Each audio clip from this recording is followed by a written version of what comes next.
बिहार की सियासत परवान पर है और इस सियासी गहमागहमी के बीच हमारे साथ बात करने के लिए मौजूद हैं भाजपा के सीनियर लीडर नवल किशोर यादव जी। नवल जी, बहुत कठिन है डगरपन घट की। नहीं, ये आप का अपना अपना नजरिया है, हमारी अपनी अपनी नजरिया है। और जो संघर्ष लोकतंत्र में करने चले हैं उनके डगर हमेशा कठिन ही होता है। कोई मुलायम चारा लोकतंत्र नहीं है। और लोकतंत्र में हम लोगों को तो लड़ते लड़ते, सरकार बनाते बनाते ऊपर भी देखा है, नीचे भी देखा है, बीच का भी देखा है। इसलिए हम लोगों को इससे बहुत फर्क नहीं पड़ता है। और आने वाला कल आपको पता चलेगा। सर, 15 साल के बाद आखिर क्यों ये स्थिति है? 15 साल से लगातार शासन में है, केंद्र में आपकी ओवर क्राउडेड मेजोरिटी की सरकार है, उसके बाद भी आखिर क्यों ये स्थिति? नहीं, कोई स्थिति नहीं। हमारी सरकार थी, हमारी सरकार है, सरकार बनेगी।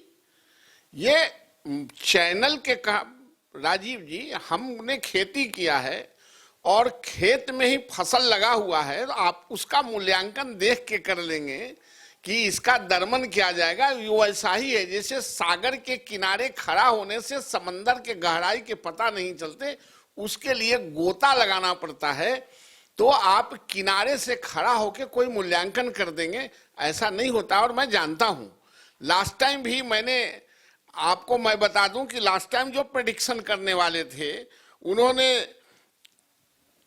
एग्जिट पोल में बताया, India today, Chanakya, BJP 155 seat बताए थे। टाइम्स नाउ ने 111 सीट बताया था। दैनिक जागरण ने 130 सीट बताया। इसलिए मैं बार बार कहता हूं, समंदर के किनारे खड़ा होने से समंदर के गहराई नहीं पता चलते।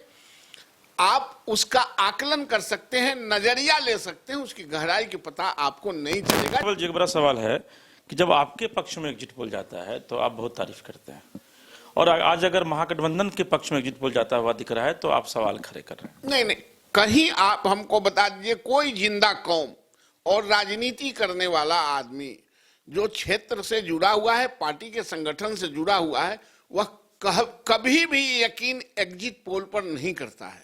हम लोगों ने कभी किया भी नहीं है। हम लोग उसके हश्र को जानते हैं। अगर मीडिया ही इसको जान लेता तो हम लोगों की जरूरत ही नहीं पड़ती लोकतंत्र के। मीडिया के लोग ही पार्लियामेंट से लेकर असेंबली तक चुनाव लड़ लिए होते और लड़ा लिए होते। हरिवंश जी को तो आपने ही भेज दिया। नहीं, हरिवंश जी को इसलिए नहीं, एनालिसिस पर नहीं भेजा।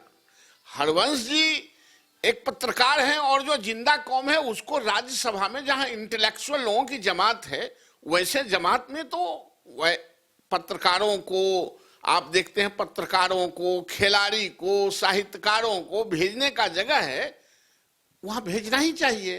बंद मुट्ठी लाख का, खुल गया तो खाक का। अगर मुट्ठी खुल गया तो मूल्यांकन हो जाएगा। मुट्ठी बंद है तब तक आप कहें कि हमारे हाथ में हीरा बंद है। आरजेडी 2005 से आज तक भ्रम की ही स्थिति में रहा है। हर बार उनकी सरकार बनती है और जब काउंटिंग होता है तो सरकार गड़बड़ा जाती है।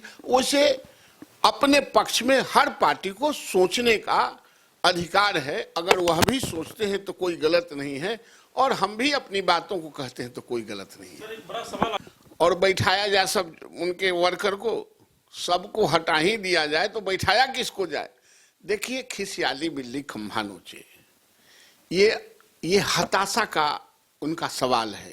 अगर कुछ सीटें घटती हैं एनडीए को, तो फिर एनडीए की क्या स्ट्रेटेजी होगी? क्या आप लोग इंडिपेंडेंट को साथ लाएंगे, या फिर जो कुछ और जो पार्टियां हैं उनके जो लोग चुनाव लड़के जीत कर आएंगे उनको साथ लाएंगे, या फिर लोजपा को आप लोग साथ लेकर आएंगे? देखिए, ये सब काल्पनिक प्रश्न है। मैंने कहा कि इस एग्जिट पोल को, आज तक यह एग्जिट पोल कभी शाश्वत उतरा नहीं है। इसके बहुत डिफरेंसेस रहे हैं। आपके सवाल से एक बड़ा महत्वपूर्ण सवाल निकल रहा है कि चिराग को लेकर के आपने जो अभी बातें कही हैं, चूंकि आपने पूरी घुमा करके बातें कही हैं, चूंकि आप नेता हैं, लेकिन कहा यह जा रहा है कि चिराग आपकी बी टीम है और चिराग को कहीं ना कहीं से भाजपा ही प्रोजेक्ट कर रही है। नहीं, ये कुछ लोगों ने भ्रम पैदा किया है। और खास एनडीए से कहे नहीं हटाए? सेंट्रल एनडीए में तो है अभी चिराग पासवान, तो आप कहे नहीं उनको हटाए, इतना कुछ होने के बावजूद? अब सेंट्रल एनडीए में क्या है? आपकी टीम का हिस्सा तो है ना वो? कहां टीम के हिस्सा? जब प्राइम मिनिस्टर ने कह दिया, जब हमारा राष्ट्रीय अध्यक्ष ने कह दिया, जब हमारा प्रदेश अध्यक्ष ने कह दिया, तो अब क्या चाहते हैं कि हम उनको गाली बकें?